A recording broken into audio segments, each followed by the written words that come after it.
দর্শক স্বাগত জানাচ্ছি সিএসআরএম জনতন্ত্র গণতন্ত্রে। আপনাদের সঙ্গে আছি আমি সজল দাস। জনতন্ত্র গণতন্ত্রে আজ কথা বলতে চাই দুদকের জালে ফাঁসলেন এনবিআরের প্রথম সচিব ফয়সাল। এছাড়া ভারত বিরোধিতায় ফখরুল কাদের বাহাস এবং নিত্যপণ্যের বাজারে আগুন, এই তিনটি প্রসঙ্গ তিন পর্বে কথা বলতে চাই। এর সাথে সমসাময়িক আরও কিছু প্রসঙ্গ উঠে আসবে আমাদের আলোচনায়। আজকে জনতন্ত্র গণতন্ত্রের স্টুডিওতে সময় দিয়েছেন মেজর অবসরপ্রাপ্ত নাসিরউদ্দিন আহমেদ, নিরাপত্তা ও রাজনীতি বিশ্লেষক, কলামিস্ট। অনলাইনে যুক্ত হয়েছেন জনাব মইদুল ইসলাম, সাবেক মহাপরিচালক দুর্নীতি দমন কমিশন দুদকের সাবেক কর্মকর্তা, তিনি যুক্ত হয়েছেন আমাদের সঙ্গে অনলাইনে। জনাব মইদুল ইসলাম, আপনাকে স্বাগত জানাচ্ছি। ডক্টর নাসিরউদ্দিন আহমেদ, আপনাকেও স্বাগত জানাচ্ছি স্টুডিওতে। আলোচনা শুরু করি ডক্টর নাসিরউদ্দিন আহমেদ আপনাকে দিয়েই। এই একের পর এক দুর্নীতির নানান ধরনের খোলাসা হচ্ছে এবং যেটি বলা চলে পুলিশের সাবেক প্রধান বেনজির আহমেদের ঘটনার পর থেকেই কেন জানি এরপরে ছাগল কাণ্ড দিয়ে এখন আস্তে আস্তে করে সামনে আসছে বেশ কিছু। এতে করে দুর্নীতি বিরোধী যে অবস্থান সরকারের, তার কিছুটা বার্তা পৌঁছানো কিংবা একটা কড়া বার্তা পৌঁছানো সম্ভব হবে কিনা দুর্নীতিবাজদের কাছে, কি মনে হয়? সজল, আপনাকে অবশ্যই ধন্যবাদ। দর্শকদের শুভেচ্ছা জানিয়ে শুরু করছি। সরকারের পক্ষ থেকে এটা তো অবশ্যই একটা কড়া বার্তা, এটা কারণ সরকার চাইলেই বিষয়টাকে অন্যভাবে মোকাবেলা করতে পারতেন বা এটাকে পাশ কাটিয়ে অন্য একটা অবস্থানে যেতেও পারত, কিন্তু সেটা না করে সরকার চেয়েছে বলেই আমার বিশ্বাস যে এতগুলো ঘটনা ঘটছে এবং এত ডিটেলসে যে তথ্যগুলো বেরিয়ে আসছে এবং এই তাদের যে ব্যাংকের যেই হিসাবগুলোকে জব্দ করা, সম্পত্তির উপরে তাদের নজরদারি রাখা, বিদেশে যাওয়ার ক্ষেত্রে তাদের যেই নিষেধাজ্ঞা দেয়া, সব কিছু সম্ভব হয়েছে সরকারের সদিচ্ছা ছিল বলেই। কিন্তু জনগণের মনে যে প্রশ্নটা বারবার করে উদিত হয় সেটা হচ্ছে যে একটি পত্রিকা প্রথমে বেনজিরের কাণ্ডটাকে সামনে নিয়ে আসে, মিয়া সাহেবের কত সম্পত্তি সেটা একটা পত্রিকায় নিয়ে আসে। এই ছাগল একটা কোথা থেকে বের হলো, এই ছাগলটা কিন্তু সরকারের কোনো সংস্থা যে খুঁজে বের করে নাই যে এই ছাগলটা কে কিনতে গেল বা সেটার টাকার উৎসটা কি, বা কোটি টাকার গরুই বা কে কিনলো বা সেই তার আয়ের উৎসটা কি। সব কিছু কিন্তু এসছে হয় মূল গণমাধ্যমের বিভিন্ন ইয়ে থেকে, সংস্থা গণমাধ্যমগুলো থেকে, অথবা সামাজিক যোগাযোগ মাধ্যমের কাছ থেকে। এটা আসাতেই আসলে একটু জনগণ স্বাভাবিকভাবেই এটাকে সরকারকে পুরোপুরি হয়তো সেই ক্রেডিটটা দিতে একটু দ্বিধাগ্রস্ত করবে। যদিও সরকার আন্তরিক, এটা মনে প্রাণে অনেকেই বিশ্বাস করেন, আমিও বিশ্বাস করি, আন্তরিকতা না থাকলে এ পর্যায়ে যায় না।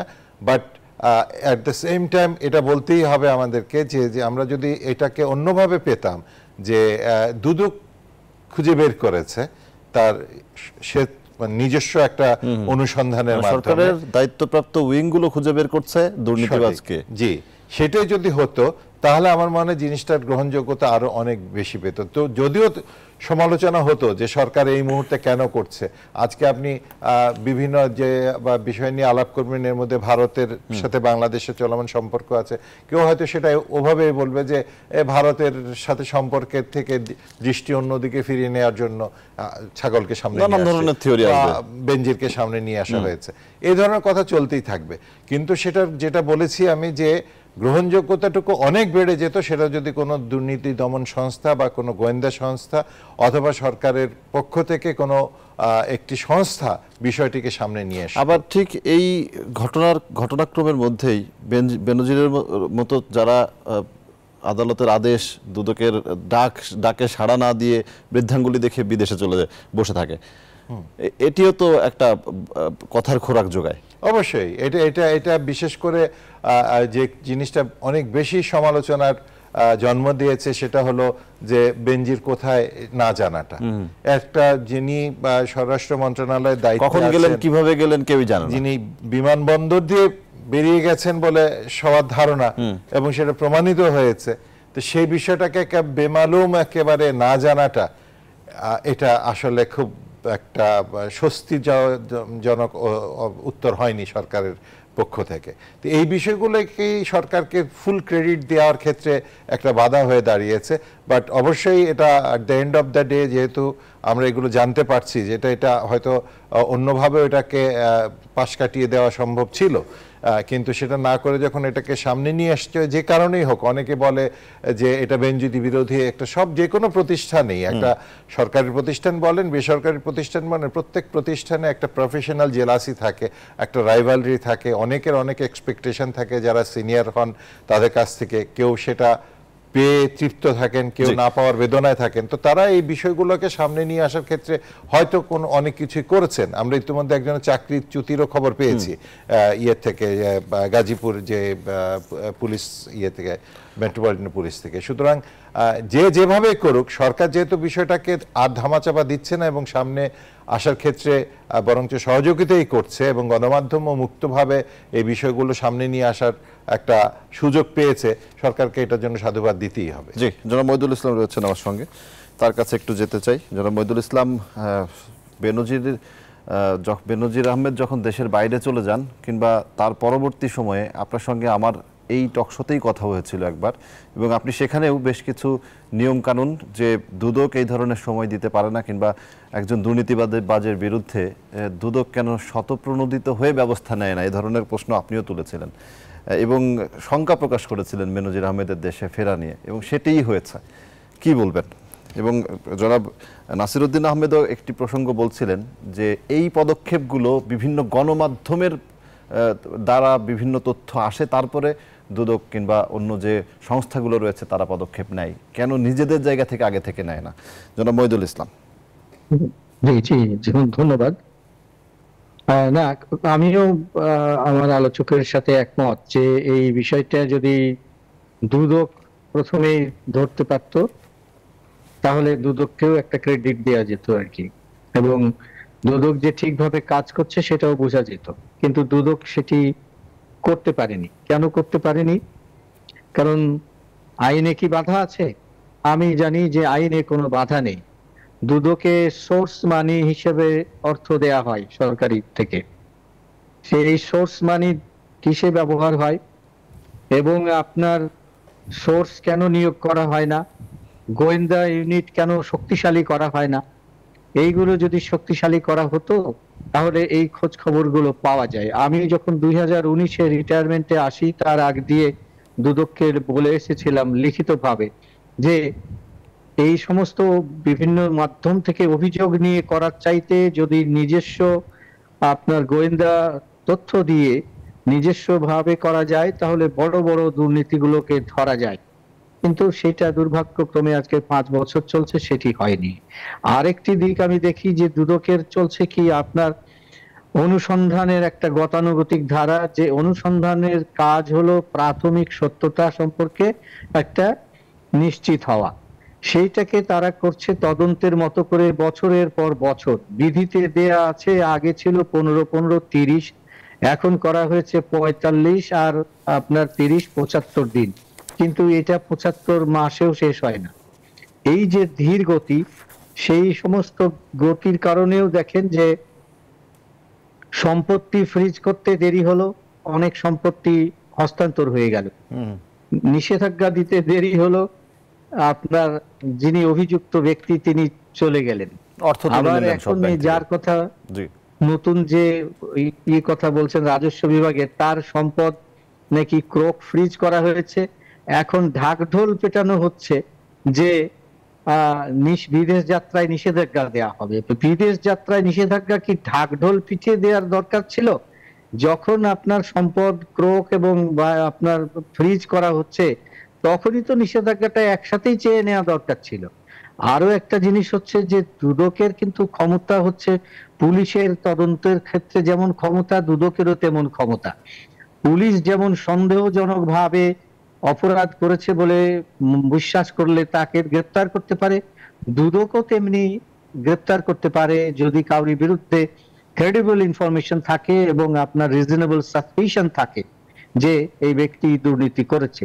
তা আমরা যে কয়টা ঘটনা এখন সামনে দেখছি, মানে কাণ্ডই বলবো, এই কাণ্ডগুলোর প্রত্যেকটাতে রিজনেবল আপনার সাসপিশন ছিল এবং ক্রেডিবল ইনফরমেশন ছিল, এই দিয়ে প্রত্যেককেই গ্রেপ্তার করার সুযোগ ছিল, কিন্তু দুদক এই সমস্ত সুযোগ কাজে লাগায়নি। আচ্ছা, এক্ষেত্রে এখন আপনিও আপনার- বলছিলেন যে দীর্ঘসূত্রিতা কিংবা যে সুযোগ কাজে না লাগানো, এইগুলোতে কারণ কি? আপনি তো দুদকে দীর্ঘদিন কাজ করেছেন, শীর্ষ পর্যায়ে কাজ করেছেন, কারণ কি? আমরা যখন কথা বলি দুদকের সঙ্গে তখন বলা হয় লোকবল স্বল্পতা, ইকুইপমেন্ট স্বল্পতা, না, টেকনোলজি এই যে স্বল্পতা। আমি আপনার একটি চ্যানেলে ছিলাম এর আগে, সেখানে দুদকের একজন আইনজীবী বললেন যে দুদক অনুসন্ধান পর্যায়ে গ্রেপ্তার করতে পারে না। এই রকমের কিছু ব্যক্তি যারা ভুল পথে পরিচালিত করে, যারা দুদককে পরিচালনা করছেন, তারা দুদকের আইন সম্পর্কে ভালোভাবে বোঝেন কিনা, দুর্নীতি দমনে সত্যিকার ভাবে আন্তরিক কিনা, এই সমস্ত অনেক প্রশ্ন আছে। কাজের প্রতি তাদের আপনার আছে কিনা, আন্তরিকতা আছে কিনা, এই সমস্ত হয়তো অনেক প্রশ্ন আছে। যদি সেইভাবে করা যেত তাহলে আইনে কোনো বাধা নেই। আমি এখন পর্যন্ত দেখি নাই যে আদালত দুদকের কোনো কাজকে বাতিল করেছে। আদালত বলেছে, মানে আপনার সুপ্রিম কোর্ট বলেছে যে দুদক গ্রেপ্তার করতে পারবে। সুপ্রিম কোর্ট বলেছে যে আপনার সম্পদের মামলার ক্ষেত্রে এই যে এখন অনুসন্ধান করা হচ্ছে, এরপরে সম্পদ বিবরণী চাইতে হবে, এইগুলো কিছুই লাগবে না, এই কথা বলেছে আপিল বিভাগ, যে সরাসরি একজনের বিরুদ্ধে সম্পদের মামলা করা যাবে যদি সেই রকম তথ্য প্রমাণ হাতে থাকে। কিন্তু আমরা সেইগুলো দেখছি না তো। এটি দুদকের, আমি জি জি জি বলুন আপনি জি, শেষ করুন, তারপরে প্রশ্ন করি আরেকটা। জি, আরেকটি জিনিস বলছিলাম যে দেখেন, এখন আমি একটা নতুন জিনিস দেখছি আর কি, যে দুদকের জন্য একটি অনুকূল পরিবেশ। কারণ আমরা যখন কাজ করেছি তখন দেখছি যে যখন কোনো একটা অনুসন্ধান ধরা হয়, চট করে হাইকোর্টে চলে যায়, হাইকোর্টে গিয়ে একখানা স্টে নিয়ে আসি। কিন্তু এখন দেখছি আমি যে এই দুর্নীতিবাজ যারা, তাদের গতি খুব একটা ভালো নয়, তারা দেখা যাচ্ছে যে এই দিকে আর আস্থা পাচ্ছে না, তারা ভেগে যাচ্ছে। তাহলে দুদকের জন্য তো এখন একটা খুবই মানে অনুকূল পরিবেশ যাচ্ছিল, অনুকূল একটা কেন পরিবেশ। তারা আরো একটি বিষয়, বিলম্ব করছে? এই এই যে সুযোগগুলোকে তো কাজে লাগানো উচিত। যাদের নামে এবং দুর্নীতির সংসদ নানান বিষয়গুলো, সদস্যগণও, জি সংসদের সোচ্চার, সংসদ সদস্যগণও এখন দেখছি যে সোচ্চার দুর্নীতির বিরুদ্ধে। তাহলে দুদককে তো এখন আরো আপনার ঝাঁপিয়ে পড়া উচিত, গতি নিয়ে এগোনো উচিত। এবং এখনো তো গতি সেরকমই মনে হচ্ছে, মানে এখনো গণমাধ্যমে কিংবা কোথাও আলোচিত হয়ে কোনো ঘটনা আসলে তখন দুদক ব্যবস্থা নিচ্ছে কিংবা সেদিকে যাচ্ছে। জি, সেটাই আমি অনুরোধ করব যে এই পরামর্শগুলো নিয়ে অন্তত দুদকের গোয়েন্দা ইউনিটকে শক্তিশালী করা, এবং আপনার যে গতানুগতিক যে অনুসন্ধান সেই ধারা থেকে বের হয়েছে, প্রাথমিক সত্যতা নিশ্চিত হয়ে ঝট করে মামলা করে বাকিটুকু তদন্তে তুলে আনা। এবং একটি বিষয়, এই মুহূর্তে যে নামগুলো উঠে আসছে বেশিরভাগই হচ্ছে উচ্চ পদস্থ কর্মকর্তা, মানে তারা দুর্নীতির সাথে জড়িত হলে দুদক যখন অনুসন্ধান করে কিংবা আইন শৃঙ্খলা বাহিনীও যখন অনুসন্ধান করে, তাদের অনুসন্ধানে নিশ্চয়ই এর শাখা প্রশাখাগুলো বেরিয়ে আসে, সেগুলোতে ব্যবস্থা নেওয়াও তো সুযোগ তৈরি হয়। জি, সেগুলো অনুসন্ধানে দরকার নেই, প্রাথমিক সত্যতাটুকু নিয়ে তারপরে মামলা করলে তদন্তকারী কর্মকর্তা সমস্ত কিছু খুঁড়ে বের করবে যে কে কে জড়িত, আর কত সম্পদ আছে, আর কার কার নামে সম্পদ রেখেছে, বান্ধবীর নামে রেখেছে কিনা। দ্বিতীয় স্ত্রীর কথা তো শুনেছি, এর আগে বান্ধবীর নামেও সম্পদ রাখার কথা শুনেছিলাম, এরকমও যদি রেখে থাকে, এগুলো সবই তদন্তকারী কর্মকর্তা খুঁড়ে বের করতে পারবে যদি সাথে সাথে এই মামলাটা করা হয়, গ্রেপ্তার করা হয়। হ্যাঁ, এবং তাহলে দ্রুত তদন্ত শেষ হবে, চার্জশিট হবে, মামলা শুরু হবে। বিচার তো যে অবস্থা কবে হবে সেটা তো আরেকখানা প্রশ্ন। জি, জনাব নাসিরউদ্দিন আহমেদ, দেশের সার্বিক অর্থনৈতিক প্রেক্ষাপট, আমরা অনেকদিন ধরে এই করোনা এবং রাশিয়া ইউক্রেন যুদ্ধ নিয়ে কথা বলছিলাম, কিন্তু দেশের অনেক ব্যাংকরাপ্ট হয়ে যাচ্ছে কিংবা অনেক ব্যবসায়ী, শীর্ষ ব্যবসায়ী ব্যাংকরাপ্ট হয়ে যাচ্ছে। এনপিএল, নন পারফর্মিং লোন, সেইটা কিন্তু বিশাল একটা ব্যাপার অনেক সংখ্যায়। আবার দেশ থেকে টাকা পাচার হয়ে যাচ্ছে এমন অভিযোগ। এখন কারা পাচার করছে, কিভাবে পাচার করছে, এটা খুব একটা ঢেকে রাখার সুযোগ নেই বলেই মনে হয়, কারণ যে কয়জনের নাম আসছে তাদের বেশিরভাগই আবার অন্য কোনো দেশে এক পা দিয়ে রেখেছেন, এবং বিদেশ যাওয়া নিষেধাজ্ঞা দেয়া এটা যেন একটা বাধ্যতামূলক অবস্থা হয়ে গেছে। তাহলে আরো বেশি শক্তিশালী, যেটি জনাব মহিদুল ইসলামও বলছিলেন, যে শতপ্রণোদিত হয়ে কাজ করার জন্য যেটি বলা হয় সবসময় যে নখদন্তহীন বাঘ দুদক সম্পর্কে আগে বলা হতো, এই প্রচলিত শব্দটি থেকে বোধহয় দুদকের বেরিয়ে আসার একটা সুযোগ তৈরি হয়েছে। অবশ্যই, সেটা তো বলতেই হবে। আপনি একটু পেছনে যাই, আপনি জানেন যে 1/11 যেই সরকার এসেছিল, সেনা সমর্থিত বা সেনা প্রবর্তিত সরকার, তখন কিন্তু ব্যবসায়ীদেরকে উপর প্রচণ্ড চাপ সৃষ্টি করা হয়েছিল এবং তখন বেশ কিছু দুর্নীতির একটা চাঞ্চল্যকর মামলাও রুজু করা হয়েছিল। কিন্তু দুঃখের বিষয় যে সেটা খুব বেশি গতি পায়নি বা এটা চূড়ান্ত ফলাফল পর্যন্ত পৌঁছেনি, শুধুমাত্র কিছু ব্যতিক্রম ছাড়া। কিছু রাজনৈতিক ব্যক্তিবর্গ যারা পরবর্তীতে 1/11 পরে আর ক্ষমতার পাদপীঠে আসতে পারেননি, তাদের বিরুদ্ধে কিছু অপরাধ প্রমাণিত হয়েছে। এর বাইরে কোনো ব্যবসায়ী, কোনো সচিব যারা আত্মস্বীকৃত দুর্নীতিবাজ বলে স্বীকারোক্তি পর্যন্ত দিয়েছিলেন, আপনি জানেন একটা ট্রুথ কমিশনও হয়েছিল, তারাও কিন্তু পরবর্তীতে বহাল তবিয়তে চাকরি করেছেন, প্রমোশন পেয়েছেন, এক্সটেনশন পেয়েছেন। এই ধরনের একটা পৃষ্ঠপোষকতা হয়েছিল। তারপরে যেটা হয়েছিল যে 1/11 সেই ঘটনার পর থেকে ব্যবসায়ী সমাজ বলেন আর যারা দুর্নীতিবাজ আমলা বলেন, তাদের মধ্যে একটা প্রবণতা বেড়ে গেল, সেটা হলো যে সম্পদ দেশে রাখা যাবে না, কারণ আবার কখন 1/11 মতো আবার 2/22 আসবে বা এরকম 3/33 চলে আসবে, তখন তো আবার এগুলো নিয়ে নাড়াচাড়া হবে। সুতরাং সেফ হলো যে যা কিছু আছে আমরা বিদেশে পাঠিয়ে দিই, ওখানে আমরা করে ফেলি, এই প্রবণতাটা শুরু হলো। এবং আমি খুব কষ্টের সাথে কথাটা বলছি যে এই আজকে যে ঘটনাগুলো ঘটছে, আমরা যে মতিউর, একজন বেনজির বা একজন যাদের নামে আমরা আসছে, তারা তো কিছু পাঠিয়েছেন, এটাতে কোনো সন্দেহ নাই, যার জন্য তারা বিদেশে আসছেন। আপনি, আমি বা আমাদের মতো সরকারি যারা আমরা চাকরি করেছে, আমরা কয়জন পরিবারকে সিঙ্গাপুরে ট্রিটমেন্টের জন্য নিয়ে যাওয়ার সক্ষমতা রাখি? আমাদের সিনিয়রও যদি আমরা চিন্তা ভাবনা করি, যারা সৎ পথে ছিলেন, তারা কজন পরিবারকে নিয়ে তারা এখন ট্রিটমেন্টের জন্য সিঙ্গাপুরে আছেন। কিন্তু আমি তো জানি যে আমার সিনিয়রও যারা ছিলেন, তারা সেনা কল্যাণ সংস্থা, সেনাবাহিনীর দাতব্য তহবিলের জন্য দরখাস্ত কতগুলো দিয়ে রেখেছেন যে একটু ভালো ট্রিটমেন্টের জন্য আমাকে কিছু টাকা দেওয়া হোক। তো সেরকম যেরকম আছে, আবার এটাও সত্য যে সরকার বলেন, বেসরকারি বলেন বা সেনাবাহিনী বলেন বা বিভিন্ন বাহিনীর মধ্যে এমন অনেকেই আছে যারা দাঁতের একটু ব্যথা উঠলে সিঙ্গাপুরে চলে যাওয়ার সক্ষমতা রাখেন। তো এই যে একটা বিভাজন হয়ে গেল সমাজের মধ্যে, সেখান থেকে এই একটা প্রবণতা আরো বেড়ে যেতে পারে। এই সাম্প্রতিক এই সমস্ত ঘটনার পরে বিদেশে টাকা হয়তো আরো বেশি যাবে। আপনি যে জায়গাটা বলেছেন, এখন আমি সেই জায়গাটাতে আসব। এখানে শুধু দুদকের বিষয় না, আমাদের বাংলাদেশের বেশ কিছু অর্গানাইজেশন আছে।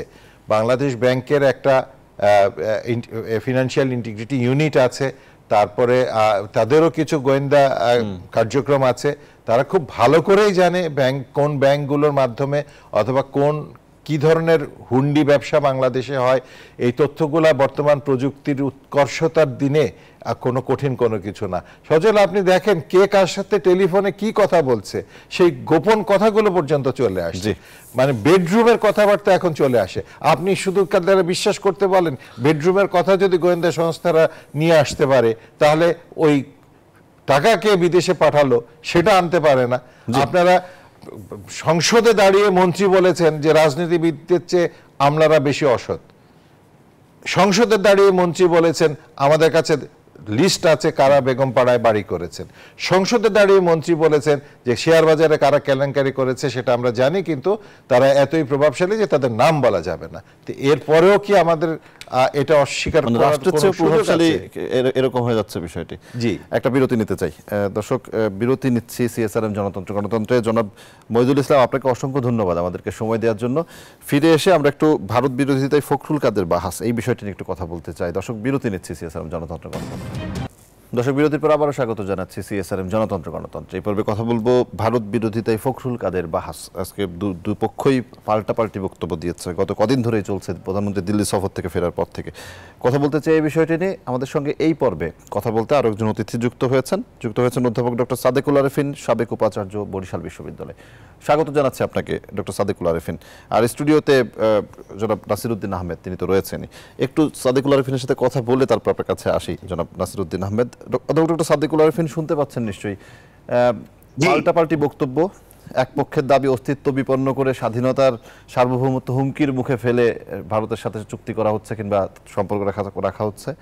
আবার বিপরীত পক্ষ বলছে যে ভারতের বিরোধিতা যারা করছেন তারা না বুঝে আবারও ভুল পথে যাচ্ছেন। কি বলবেন? আমরা এই বিষয়টিতে, মানে পররাষ্ট্র নীতির এই জায়গাটিতে স্পষ্টভাবে দ্বিধাবিভক্ত হয়ে যাচ্ছি, জাতীয়ভাবেই হয়ে আছি, ছিলাম, আছি এবং ভবিষ্যতেও সেই দিকেই যাচ্ছে, কি বলবেন?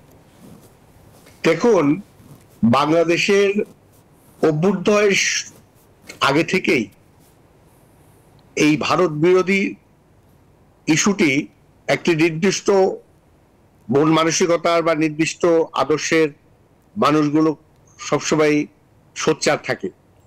আমরা যদি আমাদের অতীত ইতিহাসেও দেখি, তাহলে মহান মুক্তিযুদ্ধের সময়ে থেকে শুরু করে তার পরবর্তীতেও কিন্তু এই ভারত বিরোধিতার ইস্যুটি অনেক ভাবেই সামনে আনার চেষ্টা করা হয়েছে এবং এদেশের কোন অংশটি কোন আদর্শের মানুষগুলো এটি করছে সেটা আমাদের কাছে স্পষ্ট।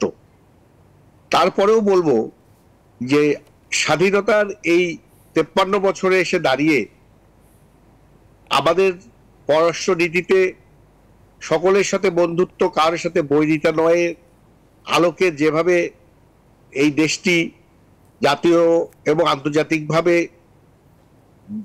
দৃষ্টিগোচর হচ্ছে, সেই জায়গাটা থেকে শুধুমাত্র রাজনৈতিক কারণে ভারত বিরোধিতার ইস্যুটিকে সামনে এনে নানা বিষয় নিয়ে একটি ইস্যু তৈরি করা, সেইটি দিয়ে এখন এই বাহাসটি চলছে।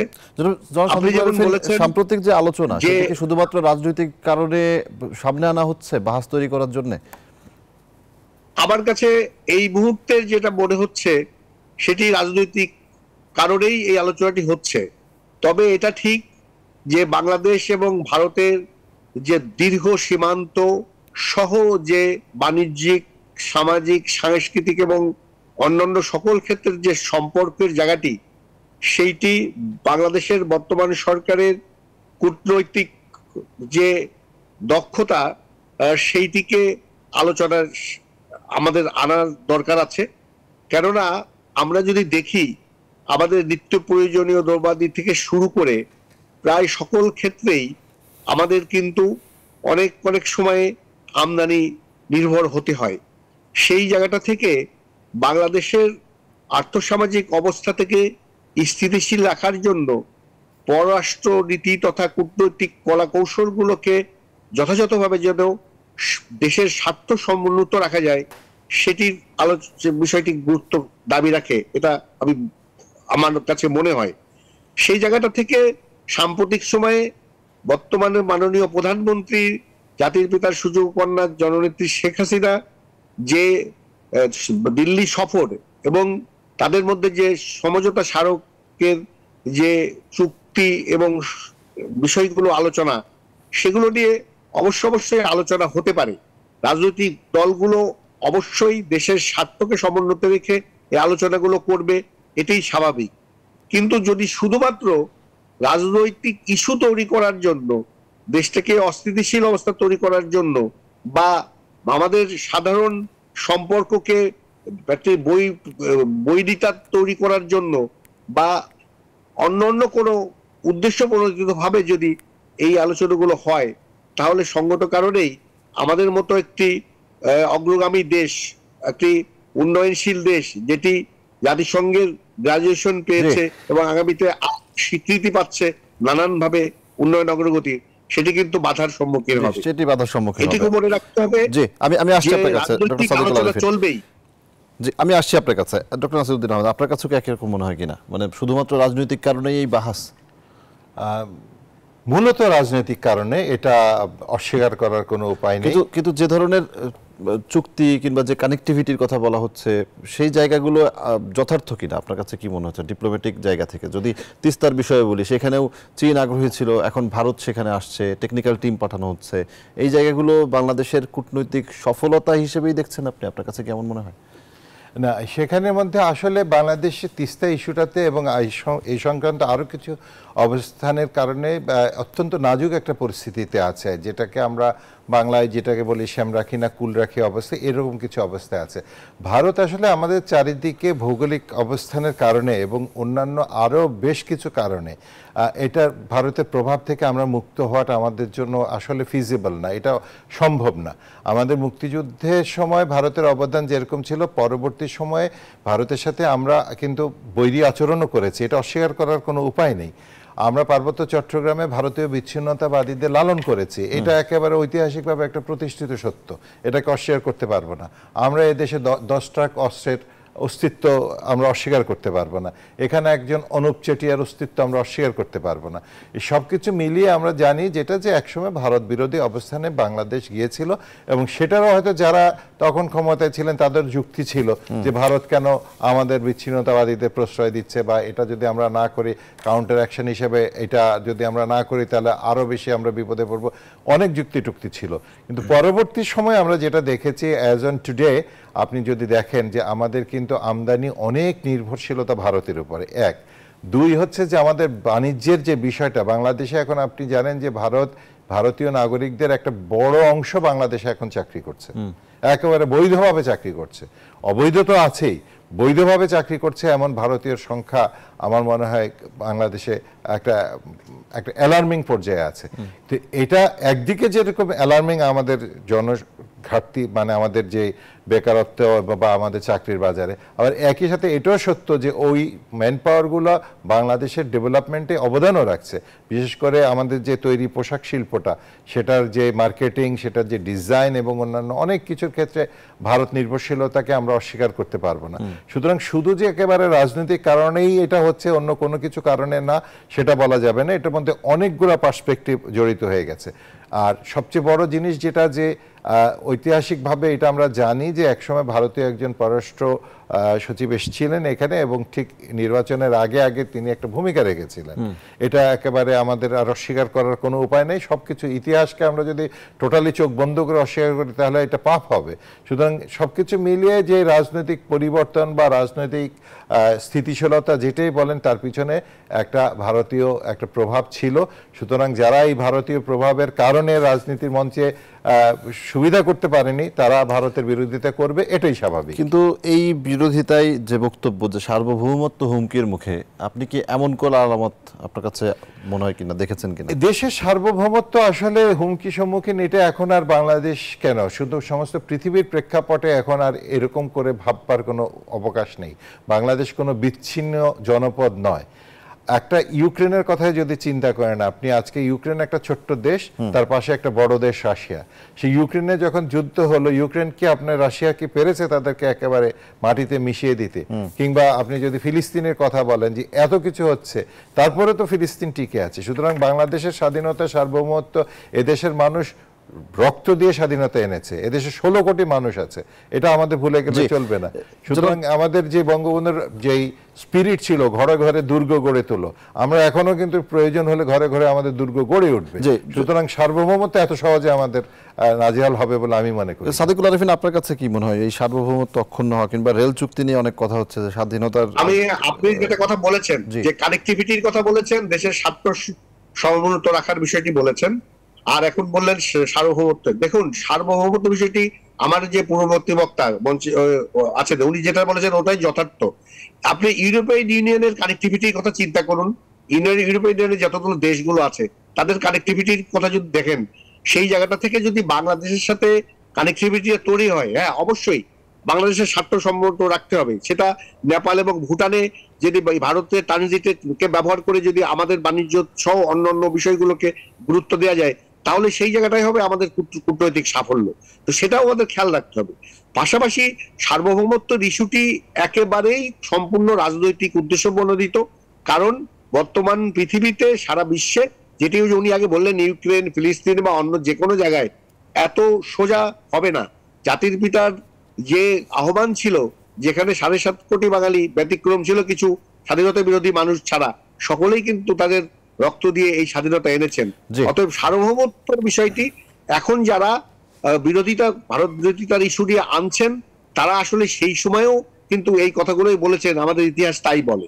সুতরাং জনাব সাদেকুল আরেফিন, অসংখ্য ধন্যবাদ আমাদেরকে সময় দেওয়ার জন্য। আমি আবারও একটা বিরতি নিতে চাই, একটা বিরতি নিয়ে আসি। জনাব নাসিরউদ্দিন আহমেদ, আমরা বিরতি থেকে ফিরে নিত্যপণ্যের বাজার নিয়ে একটু কথা বলতে চাই। দর্শক, বিরতি নিচ্ছি সিএসআরএম জনতন্ত্র গণতন্ত্রের, সঙ্গেই থাকুন। দর্শক, বিরতির পর আবারও স্বাগত জানাচ্ছি সিএসআরএম জনতন্ত্র গণতন্ত্রে। এই পর্বে কথা বলতে চাই নিত্যপণ্যের বাজারে আগুন। আমার সঙ্গে আরো একজন অতিথি যুক্ত হয়েছেন, জনাব এস.এম. নাজের হোসাইন যুক্ত হয়েছেন, ভাইস প্রেসিডেন্ট ক্যাব। স্বাগত জানাচ্ছি জনাব নাজের হোসাইন আপনাকে। আর স্টুডিওতে জনাব নাসিরউদ্দিন আহমেদ তো রয়েছেনই। জনাব নাজের হোসাইন, আপনাকে দিয়ে শুরু করি এই পর্বে। নিত্যপণ্যের বাজারে আগুন একটা মোটামুটি বলা চলে একটা প্রায় নিয়মিত লাইন, যেটি আমরা মাঝে মধ্যেই পাই। এবং এই রাশিয়া ইউক্রেন যুদ্ধ বলি, ডলার সংকট বলি, এইসব কারণে তারপর থেকে যে ঊর্ধ্বমুখী শুরু হয়েছে পরিস্থিতি, সেটি খুব একটা স্বস্তিতে আসছে না। মাঝে মধ্যে দু একটি জায়গায় স্বস্তি আসে, আবারও বিরূপ জায়গায় চলে যায়। কি বলবেন? আমরা বাজার নিয়ন্ত্রণের ক্ষেত্রে বরাবরই একটা ব্যর্থতার পরিচয় দিয়ে আসছি। না, ধন্যবাদ। আসলে আপনি তো বললেন সূচনা বক্তব্যে বাজারের পরিস্থিতি সবসময় উত্তপ্ত, তবে এইবার একটু ব্যতিক্রম। সেটা হলো কোরবানির ঈদের পরের থেকে পেঁয়াজ, আলু, ডিম, কাঁচামরিচ, তারপরে চালের বাজার, এরকম বিষয়গুলোর দাম কিন্তু বেড়েছে। তো আমরা কোনো সময় দেখি না দাম কমার সূত্রটা কম। তো এই যে এই দাম কমে না বা অথবা দাম বাড়তেই থাকে, এটার ক্ষেত্রে আমরা যেটা বারবার বলছি, আমাদের বক্তব্য কিন্তু পরিষ্কার। অনেকে বলবে যে চর্বি তো সরবরাহ করা হচ্ছে, বারবার একই কথা বলা হয়। সেটা হলো যে আমরা ধরুন ডিমের বাজারের কথা যদি বলি, ডিমের ক্ষেত্রে যারা কারসাজির সাথে যুক্ত, অথবা ধরুন অন্যান্য পণ্যগুলির ক্ষেত্রে যারা এগুলোর সাথে অনিয়মের সাথে যুক্ত, তাদের বিরুদ্ধে ব্যবস্থা নেওয়ার দৃষ্টান্ত কিন্তু খুবই কম। যার কারণে একটা সময় চিনি, সয়াবিন তেল, কিছু পণ্য এই ধরনের দামগুলো বাড়তো বা কারসাজিগুলো হতো। আপনি এখন সেই বিষয়গুলি এখন সর্বত্র চড়ে গেছে। এবং একই সাথে বড় ব্যবসায়ী নয়, খুচরা ব্যবসায়ী বা ছোট ব্যবসায়ী, একদম পাড়ায় যে মহল্লায় যে ব্যক্তি ভ্যানে করে বিক্রি করে, সেও কিন্তু এখন ওই এগুলোর সাথে যুক্ত হয়ে গেছে। আপনি দেখবেন যে বাজারের সাথে ওই ভ্যানের যে দাম, তার মধ্যে 10-20 টাকার মতো ডিফারেন্স হয়ে যাচ্ছে। তো এইটা তো হওয়ার কথা ছিল না। তারা দেখছে যে এরকম অনিয়ম করে কারসাজি করে পার পেয়ে যাচ্ছে, তাহলে তারা করবে না কেন? তো এগুলোর কারণে এগুলো হচ্ছে। আর ধরেন আমরা যখনই বাজার তদারকির কথা বলি, আমাদের ব্যবসায়ী বলেন অথবা আমাদের অনেকেই কিন্তু এগুলো সমালোচনা করেন যে কেন ব্যবসায়ীরা ব্যবসা করতেছে, সেখানে কেন তদারকি গুলা করা হয়। বাজার তদারকির মানিটাই যে একদম তাকে পাহারা দিয়ে এগুলো করতে হবে তা কিন্তু নয়। উনি কি দামে কিনছে, ওনার বিক্রি কত, এই বিষয়গুলো দেখা, তার স্টক গুলো দেখা, এটা শুধুমাত্র দোকানে গিয়েও দেখতে পারে, অথবা তাদের সাথে কোনো ধরনের সভা সমাবেশ করে মিটিং করে এই তথ্যগুলো নেওয়া যেতে পারে, অথবা অন্যান্য যে ডিপার্টমেন্টগুলি এগুলোর সাথে যুক্ত, তাদের থেকে তথ্যগুলো নিয়ে একাডেমিকলি আলোচনার মাধ্যমে এই তথ্যগুলি পর্যালোচনা করেও এই তথ্যগুলি বের করা যায়। তো এই যে মনিটরিংটা যদি হয়, তাহলে আমরা যেটা বলছি আসলে তদারকিটা, যে কেন দাম বাড়াইলো। এখন ধরুন ব্যবসায়ীরা একটা সময় বলতো যে সাপ্লাই এবং ডিমান্ডের ক্ষেত্রে কোনো ধরনের গ্যাপ হলে দাম বাড়ে, কিন্তু এখন তো আমরা দেখি যে আলুর কথা বলি, পেঁয়াজের কথা বলি, অথবা ধরুন ডিমের কথা বলি, কোনো জায়গায় তো সাপ্লাইতে সংকট নাই, দাম কিন্তু বাড়তেছে কোনো কারণ ছাড়াই। তা আমরা যেটা দেখছি যে ওই যে তারা টার্গেট ফিক্স করছে এই মৌসুমে কত টাকা প্রফিট করবে, সেই প্রফিটটা অর্জিত না হওয়া পর্যন্ত কিন্তু দাম বাড়তেই থাকে।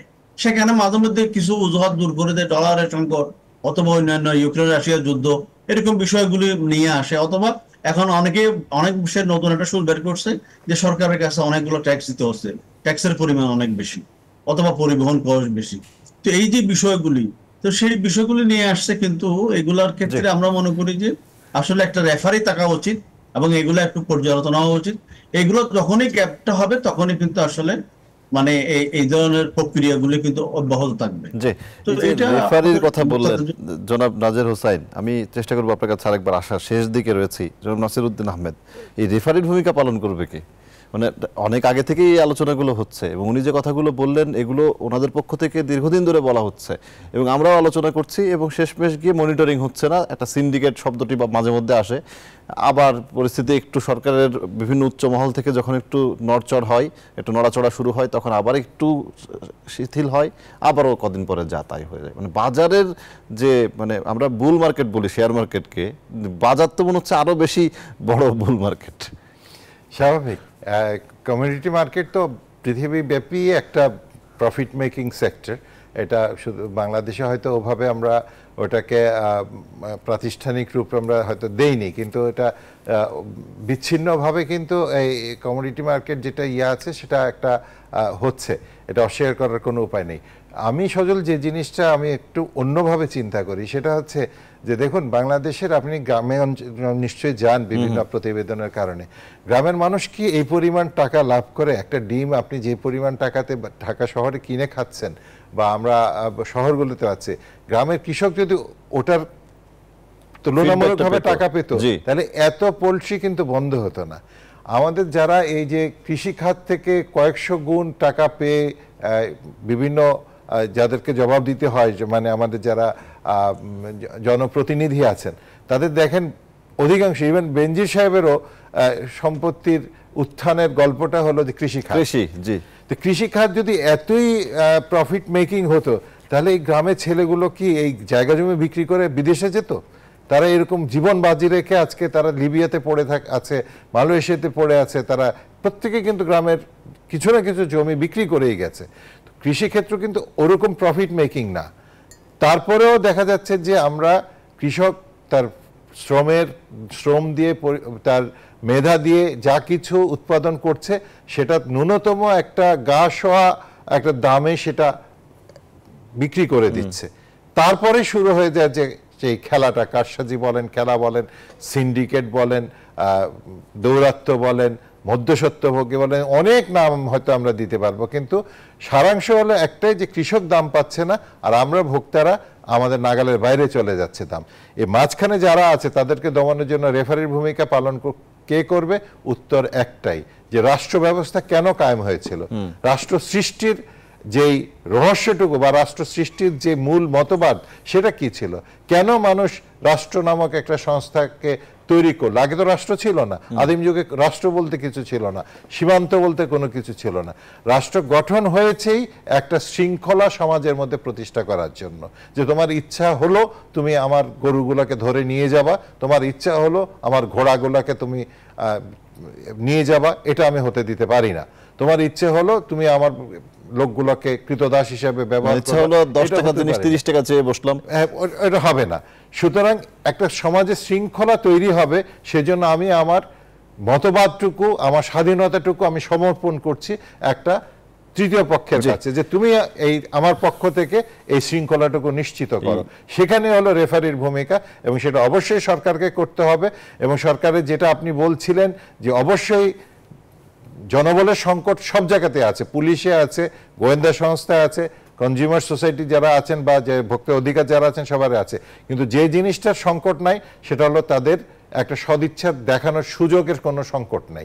তারা একটি উদাহরণ যদি তৈরি করতে পারেন যেটা দেখে বাকি 10 জন সোজা হয়ে যাবে, সেটা করার সুযোগ আছে, এটার কোনো সংকট নাই, কিন্তু সেটার প্রয়োগটা আমরা দেখতে পাচ্ছি না। আমি শেষ করতে চাই, জনাব নাজির হোসেন একেবারে এক লাইনে যদি কিছু বলতে চান এই রেফারির ভূমিকা নিয়ে। উনি ঠিকই বলছেন, সেটা হলো যে আসলে গভর্নমেন্টকে তো এটা রুল করতে হবে, এবং গভর্নমেন্টের যে ডিপার্টমেন্টগুলি আছে সেগুলো তারাই করবে। বিশেষ করে ভোক্তা সংরক্ষণ অধিদপ্তর ছাড়া আমরা তো অন্য কাউকে এখন দেখছি না। একটা সময় জেলা প্রশাসন, আমাদের অন্যান্য যে বিএসটিআই, মানে পুলিশ, র্যাব, ওনারাও কিন্তু এগুলোর সাথে জড়িত ছিলেন। সিটি কর্পোরেশন, 11টি প্রতিষ্ঠান কিন্তু আসলে বাজার তদারকির সাথে যুক্ত, কিন্তু মানে কাজের গোয়ালে মানে ওইরকম গরু আছে কিন্তু খাতায় আছে, কাজে নাই, এরকম একটা অবস্থা। শুধুমাত্র ভোক্তা সংরক্ষণ অধিদপ্তরকে ছাড়া অন্য কাউকে আমরা পাচ্ছি না। তো এইটা যদি ধরেন এফেক্টিভলি তারা কোঅর্ডিনেশনটা হয়, তাহলে অবশ্যই মানে আমরা অবশ্যই এখান থেকে একটা রেজাল্ট পাবো। এবং উনি যেভাবে বললেন, মানে আসলে কৃষকরা যারা উৎপাদনকারী তারা কিন্তু ন্যায্য মূল্য পাচ্ছে না, মধ্যস্বত্বভোগীরা পুরোটাই নিয়ে নিচ্ছেন, এবং মধ্যখানে আমরা যারা ভোক্তা আমাদেরকে বিপুল দাম দিয়ে কিন্তু এটা প্রতিষ্ঠানের জন্য বাজারে একটা সুশাসন দরকার।